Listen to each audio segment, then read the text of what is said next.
నమస్తే welcome to our channel నేను మేసిరి గత 2 రోజులుగా తెలంగాణలో కాంగ్రెస్ బీజేపీ వాళ్ళ స్వరం మార్చారా అంటే కవిత జైల్ రూట్కి ఇప్పుడు ఏంటంటే కొత్త వ్యూహాలు రచిస్తున్నారా కేసీఆర్ లో కొత్త జోష్ నింపుతున్నారా సో ఈ అంశాన్ని మనకి వివరించడానికి మనతో పాటు ఉన్నారు TDP spokesperson doctor AS Rao garu నమస్కారం సార్ ఇప్పుడు చూస్తుంటే కవిత జైల్ రూట్కి కొత్త రూట్ కనుక్కుంటా అంటే కొత్తగా చేస్తున్నారు వ్యూహాలు వేరేలాగా ఉన్నాయి తెలంగాణలో అండ్ నేతలు కూడా కాంగ్రెస్ బీజేపీ నేతలు కూడా వాళ్ళ స్వరం మార్చారు అండ్ దీనివల్ల కేసీఆర్లో కొత్త జోష్ వచ్చిందని చెప్పేసి మనకు వార్తలు వస్తున్నాయి ఇందులో ఎంతవరకు వాస్తవం ఉందంటారు దేని గురించి అది అంటే దేని గురించి అంటే ఇప్పుడు కవిత అరెస్ట్ది అదంతా కూడా కొంచెం తక్కువ చేసేసి ఫోన్ ట్యాపింగ్ వ్యవహారం మళ్ళీ తెరపైకి తీసుకొచ్చే అవకాశం ఉందని చెప్పేసి ఏమవుతుందంటే జాతర మన బస్తీ దాటిపోయేంత వరకే బ్యాండ్ మేళాలు ఉంటాయి మన బస్తీ దాటిపోయినాక జాతర ఇంకా బ్యాండ్ మేళాలు ఎందుకు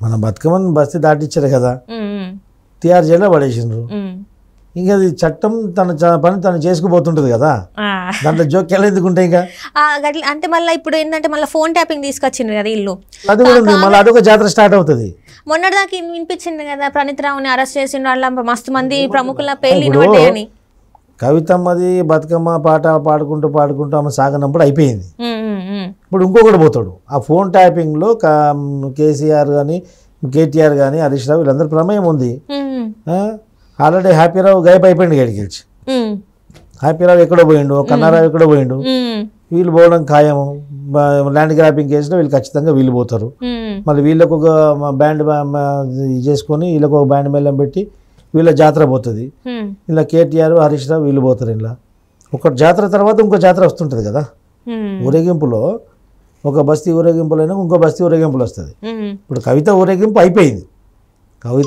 అయిపోయింది ఆమె అక్కడ సాక్ష్యాధారాలు కూడా ముద్దాయి నుంచి ఆమె సాక్షి నుంచి ముద్దాయిగా మారింది సాక్ష్యాధారాలు వాళ్ళకి దొరికిన తర్వాత ఇప్పుడు విచారించారు ఇన్వెస్టిగేషన్ అయిపోయింది తర్వాత ఇంకా పోలీస్ కస్టడీ అడిగారు ఆ తర్వాత ఇంకా వేరే వాళ్ళతో కలిపి తర్వాత పోలీస్ కస్టడీ ఇచ్చే అవకాశం కూడా ఉంది ఆమెకి తర్వాత తిహార్ క్లబ్కి ఆమెకి వెళ్ళిపోయింది ఇప్పుడు చట్టం యొక్క పని చట్టం చేసుకుంటుంది దాంట్లో ఎవరు జోక్యం చేసుకునే అధికారం ఉండదు చట్టం పాత సామెత ఇది చట్టం తన పని తాను చేసుకుంటూనే వెళ్తుంది అదొకటి అయిపోయింది అదొక ఘట్టం ముగిసిపోయింది ఇప్పుడున్న ఘట్టం ఏంటంటే ఫోన్ ట్యాపింగ్ విషయంలో ఫోన్ ట్యాపింగ్లో ఎవరెవరు ఉన్నారు ఎవరెవరు దీనికి అనుకున్నారు ఎవరెవరు సిద్దిపేటలో సిరిసిల్లలో వార్ రూమ్ ఎవరికి ఆర్గనైజ్ చేశారో దీంట్లో ఏ సామాజిక వర్గం ఒకటే సామాజిక వర్గం యొక్క పోలీస్ ఆఫీసర్లను కానీ కానిస్టేబుల్లను కానీ ఏ విధంగా దాంట్లో ఇన్వాల్వ్మెంట్ చేసి ఏ విధంగా మీరు చట్ట వ్యతిరేక కార్యక్రమానికి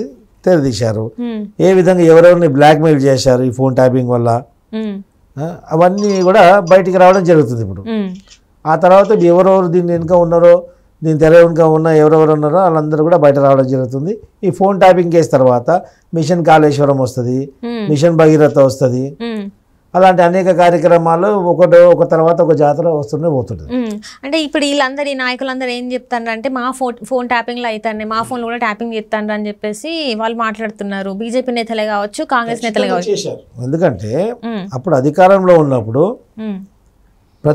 ముఖ్యంగా ప్రతిపక్ష నాయకులు వాళ్ళతో సంబంధితులందరినీ కూడా వాళ్ళు ఫోన్ ట్యాపింగ్ చేశారు అది వాస్తవం సో అదేవిధంగా వీళ్ళు మళ్ళీ మా ఫోన్ ట్యాపింగ్ చేస్తారని చెప్పేసి ఈ యొక్క ఫోన్ ట్యాపింగ్ ఇష్యూని ఇంకా పెద్దగా చేయాలని చెప్పేసి వీళ్ళ యొక్క ఆలోచన కూడా ఉండొచ్చు అంటే కిషన్ రెడ్డి కూడా చెప్తాడు కదా నా ఫోన్ కూడా ట్యాప్ చేసిందని చెప్పేసి ఆయన కూడా చెప్తాడు కిషన్ రెడ్డి మాట ఎవరు నమ్ముతాడు వాస్తవం లేదంటారా కిషన్ రెడ్డి ఎవరి పక్షాన ఉంటాడో కిషన్ రెడ్డికే తెలియదు ఆయన బీజేపీ నాయకుడు బీజేపీ నాయకుడు కానీ ఆయన చేసేది మాత్రం బీఆర్ఎస్కి ఆయన పని చేసేది బీఆర్ఎస్కి ఖచ్చితంగా కిషన్ రెడ్డి మాత్రం ఆయనకు పార్టీ గెలుపు పార్టీ యొక్క ప్రమేయం పార్టీ యొక్క డెవలప్మెంట్ ఆయనకి ఎప్పుడు అవసరం లేదు కిషన్ రెడ్డి ఎప్పుడు పని చేసినా తన విజయం కొరకు తన పని చేసుకుంటాడు తప్ప కిషన్ రెడ్డి మాత్రం ఆ పార్టీకి పనికిరానాడు ఈ దేశానికి కూడా పనికిరానాడు రఘునందన్ రావు వాళ్ళందరూ మాట్లాడుతున్నారు ఫోన్ ట్యాపింగ్ ఇష్యూ ఈరోజు లైమ్ లైట్లో ఉంది కాబట్టి అందరు దాని గురించి చర్చిస్తున్నారు దాన్ని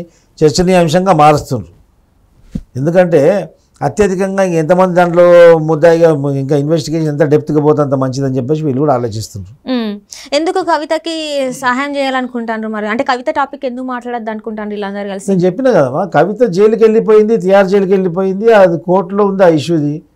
చట్టం తన పని తను చేసుకుపోతుంది కదా, ఇంకా మనకు ఎందుకు అని వదిలేసి ఇప్పుడు మళ్ళీ వీని మీద పడ్డారంటారా? కవితకు యావజ్జీవ కారాగార శిక్ష పడడానికి ఎన్ని సాక్ష్యాధారాలు దొరకాలో అన్ని సాక్ష్యాధారాలు వాళ్ళకి దొరికినాయి. ఈడీ కేసులో నై డబ్బలు అవన్నీ కథలు దొరికిపోయినాయి ఆడ. అవన్నీ రకరకాలుగా వచ్చినాయి అక్కడ సాక్ష్యాధారాలన్నీ. ఆమె బయటకు రావడం అసంభవం, అది వదిలేయండి. ఇప్పుడు వీళ్ళని పంపాలి కదా, ఒక్క ఆమెను ఒక్కరెనుకునే పడితే ఎట్లా మరి? మొత్తము అలీబాబా 40 చోర్ మొత్తం గ్యాంగ్ ఉంది కదా. అంటే ఇప్పుడు ఇలా కేసీఆర్ పేరు వస్తుంది అంటారా, కేటీఆర్ పేరు వస్తుంది అంటారా, హరీష్ రావు పేరు వస్తుంది అంటారా, ఎవరి పేరు వస్తుంది అంటారు మరి బయటికి? మొత్తం ఈ బట్టబాజ్ రాష్ట్ర సమితిలో ఉన్న వాళ్ళందరూ వస్తారు. బట్టబాజ్ రాష్ట్ర సమితి అర్థమైంది కదా, బీఆర్ఎస్ పార్టీ. అదే అట్లనే మళ్ళీ ఇప్పుడు కేటీఆర్ పేరే మస్తు ఫోన్ ట్యాపింగ్లో అయితే మస్తు వినబడుతుంది. ఇక్కడ చూసినా కూడా కేసీఆర్ కన్నా ఎక్కువ కేటీఆర్ ఇలా ఇన్వాల్వ్ అయి ఉన్నాడు, ఆయననే చేయించిండు వీళ్ళందరితో, అంటే వీళ్ళందరి ఫోన్లో ఆయననే ఇన్నాడు.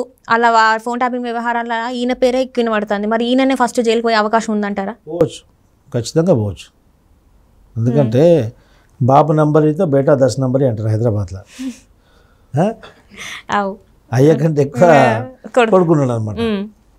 అయ్య ఒక్క నేరం చేస్తే కొడుకు 10 నేరాలు చేస్తాడు. ఎందుకంటే ఆ బ్లడ్లో ఆ నేర చరిత్ర అనేది ఆ వైరస్ అనేది ఉంటుంది కాబట్టి బాపు నంబర్ ఏదో బేటా 10 నంబరే అనమాట. ఖచ్చితంగా ఎంత క్రిమినల్ కేసీఆర్ అంటే కేటీఆర్ అంతకంటే 10 క్రిమినల్ అనమాట. ఈ క్రిమినల్ చేసే పని ఫోన్ ట్యాపింగ్ అంటే క్రిమినల్ యాక్టివిటీ అది. ఖచ్చితంగా ఒక మంత్రి హోదాలో ఉండి ఒక రాష్ట్రాన్ని పరిపాలించుకుంటూ ఈ క్రిమినల్ కార్యక్రమాలకు నువ్వు పాల్పడితే నిన్ను రాష్ట్ర దేశ ప్రజలు ఎప్పుడు క్షమించరు. నిన్ను కూడా సాగనంపే దినం వస్తుంది అతి తొందరలోనే. సో ఇవన్నీ బట్టి ఇప్పుడు వాళ్ళు పార్లమెంట్ ఎన్నికలకైతే దూరం అయినరు అని చెప్పేసి కూడా మనకు వార్తలు వస్తాయి. అయిపోతారు పార్లమెంట్ ఎన్నికల్లో అంటారా?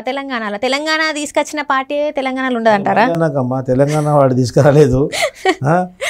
కాలి కథలు చెప్తాడు, సాగు చెట్ల కాలు పెట్టినా కట్టె పెట్టినా మందు పోసినా అన్ని చెప్తాడు, కానీ తెలంగాణలో ఏం తీసుకురాలేదు. తెలంగాణ వీళ్ళతో అయింది ఏం లేదు. తెలంగాణలో పెప్పర్ స్ప్రే కొట్టి పార్లమెంట్లో అంత హంగామా అవుతుంటే ఈ బక్కోడు ఏడుండే ఆ రోజు ఏడు కనిపించింది ఎప్పుడన్నా?